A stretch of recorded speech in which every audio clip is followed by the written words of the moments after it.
പണത്തിനു മുൻപിൽ പാലക്കാട് അഭിമാനം പണയം വെക്കില്ലെന്ന് ഷാഫി പറമ്പിൽ എം പി. പാലക്കാടിനെ വില കുറച്ചു കാണുകയാണ് ബിജെപി എന്ന് ഷാഫി പറഞ്ഞു. പ്രധാനമന്ത്രി വന്നിട്ടും വിജയിക്കാൻ കഴിയില്ലെന്ന് സമ്മതിക്കുകയാണ് ഇതിലൂടെ. വാഹനങ്ങളിൽ സാരിയും പണവുമായി എത്തുന്ന ദൃശ്യങ്ങളാണ് പുറത്തു വന്നത്. വീടുകളിൽ കയറി പണം കൊടുക്കുന്നത് മാറാത്തത് മാറ്റാനാണോ? സ്ഥാനാർത്ഥികളുടെ കഴിവും പ്രതിബദ്ധതയും നോക്കിയാണ് പാലക്കാട്ടുകാർ വോട്ട് ചെയ്യുന്നത്. കണ്ണാടിയിലും മറ്റു പഞ്ചായത്തുകളിലും ഇത് നടന്നിട്ടുണ്ട്. ബിജെപി കമ്മീഷണൽ അല്ലെങ്കിൽ തെരഞ്ഞെടുപ്പ് കമ്മീഷൻ നടപടിയെടുക്കണം. സ്നേഹമാണ് പാലക്കാടിന്റെ മുഖമുദ്ര. പാലക്കാടിന്റെ പെങ്ങളെന്ന് പറഞ്ഞവരാണ് പണവും സാരിയുമായി പിന്നാലെ നടക്കുന്നതെന്നും വടക്കേ ഇന്ത്യയിലെ ഏർപ്പാട് വെച്ച് പാലക്കാടിനെ അളക്കരുതെന്നും ഷാഫി പറഞ്ഞു. ഒന്ന്, പാലക്കാട് ബിജെപിയെയും തിരസ്കരിക്കും, ബിജെപിയുടെ പണത്തെയും തിരസ്കരിക്കും. രണ്ടിന്റെ മുമ്പിലും പാലക്കാട് ആത്മാഭിമാനം പണയം വെക്കില്ല എന്നുള്ളത് ഉറപ്പാണ്. അവർ പാലക്കാടിനെ കുറിച്ച് മനസ്സിലാക്കേണ്ടത്, പാലക്കാട് അങ്ങനെ നോർത്ത് ഇന്ത്യയിൽ അവർ പരീക്ഷിച്ച ശീലങ്ങൾക്ക് വീണു പോകുന്ന ഒരു സ്ഥലമല്ല. പൈസ കൊടുത്ത് പാലക്കാടിനെ വാങ്ങാൻ കഴിയില്ല, പാലക്കാടിന്റെ വോട്ടിനെ വാങ്ങാൻ കഴിയില്ല. പാലക്കാട് നമ്മളെ പിന്തുണക്കുന്നത്, സഹായിക്കുന്നത്, തെരഞ്ഞെടുപ്പ് ജയിപ്പിക്കുന്നത് രണ്ട് കാര്യങ്ങൾ കൊണ്ടാണ്. ഒന്ന്, നമ്മൾ ഉയർത്തുന്ന രാഷ്ട്രീയം.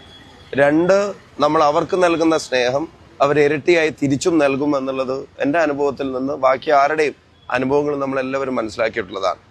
രാജ്യം ഭരിക്കുന്ന ഒരു പാർട്ടി തെരഞ്ഞെടുപ്പിന്റെ ചട്ടങ്ങൾക്കും തെരഞ്ഞെടുപ്പ് പ്രക്രിയക്കും ജനങ്ങൾക്കും പുല്ല് വില കൽപ്പിക്കുകയാണ്. 3, 4, 5 വണ്ടികൾ വരിവരിയായി പോയി വണ്ടിയിൽ നിന്ന് ഇറങ്ങി സഹായികൾ വീടുകൾ തോറും പണം വിതരണം ചെയ്യാൻ ശ്രമിക്കുന്നത് അതുകൊണ്ട് പാലക്കാട്ടെ തെരഞ്ഞെടുപ്പിനെ നേരിടാൻ പറ്റുമെന്നുള്ളത് വ്യാമോഹമാണ്. നേരായ മാർഗത്തിൽ ജയിക്കാൻ കഴിയില്ല എന്നുള്ളത് ബിജെപി അഡ്മിറ്റ് ചെയ്തിരിക്കുന്നു. പരാജയം ബിജെപി അവിടെ സമ്മതിച്ചിരിക്കുന്നു. രണ്ട്, പ്രധാനമന്ത്രി നേരിട്ട് വന്ന് പ്രചരണം നടത്തിയ ഒരു കോൺസ്റ്റിറ്റ്യുവൻസിയാണ് പാലക്കാട് കോട്ട മൈതാനത്ത്. വലിയ റാലി സംഘടിപ്പിച്ചും റോഡ് ഷോ സംഘടിപ്പിച്ചും നേരിട്ട് വന്ന് പ്രചരണം നടത്തി. ഇപ്പൊ പ്രധാനമന്ത്രി നടത്തിയ പ്രചരണത്തിന് പോലും ഒരു ഇമ്പാക്റ്റും പാലക്കാട് ഇല്ല എന്നുള്ളത് സ്ഥാനാർത്ഥി തന്നെ തുറന്ന് സമ്മതിക്കുന്നതാണ് ഈ ഏർപ്പാട്. അതല്ലെങ്കിൽ രാജ്യത്തിന്റെ പ്രധാനമന്ത്രി വന്ന അതുകൊണ്ട് തെരഞ്ഞെടുപ്പ് ജയിക്കാൻ കഴിയുമെങ്കിൽ പിന്നെ ഈ വീട് കയറി നടന്നിട്ട് പണം കൊടുക്കാൻ ശ്രമിക്കേണ്ട കാര്യമില്ലല്ലോ. അപ്പൊ ഇത് അതീവ ഗുരുതരമായിട്ടുള്ളൊരു സാഹചര്യമാണ്. പാലക്കാടിന്റെ ശീലങ്ങളെ മാറ്റാൻ ശ്രമിക്കുകയാണ്. മാറാത്തത് ഇനി മാറും എന്ന് പറഞ്ഞത് ഇതൊക്കെയാണ്.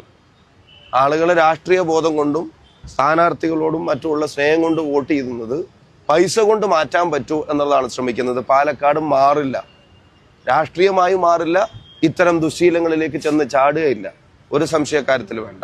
നോർത്ത് ഇന്ത്യയുടെ ചില സംസ്ഥാനങ്ങളിലും അതുപോലെ ചില സദേൺ സ്റ്റേറ്റ്സിലും ഒക്കെ ഇങ്ങനത്തെ ഒരു ഏർപ്പാട് തെരഞ്ഞെടുപ്പിന്റെ മുമ്പ് പലരും ചെയ്യുന്നതിനെ സംബന്ധിച്ചൊക്കെയുള്ള വാർത്തകൾ, അതിനെ ആ ശീലം വെച്ച് പാലക്കാടിനെ ഇളക്കാൻ ശ്രമിക്കുക വീടുകളിൽ പോയിട്ട്. പക്ഷെ ഞാൻ ആവർത്തിച്ച് പറയുന്നത്, അവരുടെ പണത്തെയും തിരസ്കരിക്കും, പിന്നെ ഈ ബിജെപിയെയും പാലക്കാട് തിരസ്കരിക്കും. സ്ഥാനാർത്ഥി തന്നെ നേരിട്ട് അതിന് നേതൃത്വം നൽകുകൂടെ ചെയ്യാന്ന് പറയുമ്പോൾ അതിന്റെ ഗൗരവം വർദ്ധിക്കുകയാണ്.